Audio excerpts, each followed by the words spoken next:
सभी श्रद्धालुगणों से अनुरोध है कि कृपया आप लोग अपना अपना कीमती सामान जैसे सोना का चैन, चांदी का चैन इत्यादि कीमती सामानों को अपने हिफाजत में रखें और पॉकेट मारते सावधान रहे। याद रखें आप सभी लोग सीसीटीवी कैमरे की निगरानी में हैं। कोई भी व्यक्ति अगर किसी प्रकार का गलत गतिविधि करते हुए तो उसके ऊपर सख्त कार्रवाई करें। हम लोग आए थे ठीक है चलो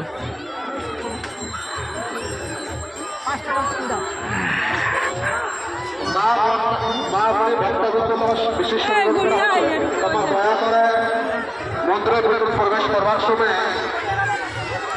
তারপর ধাক্কামুখি না করেন, আস্তে আস্তে যান, দয়া করে আস্তে আস্তে যান, ধাক্কামুখি না করুন।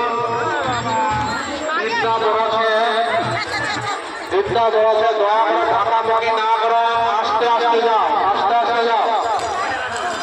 মাইকটা যে জ্যোতিষ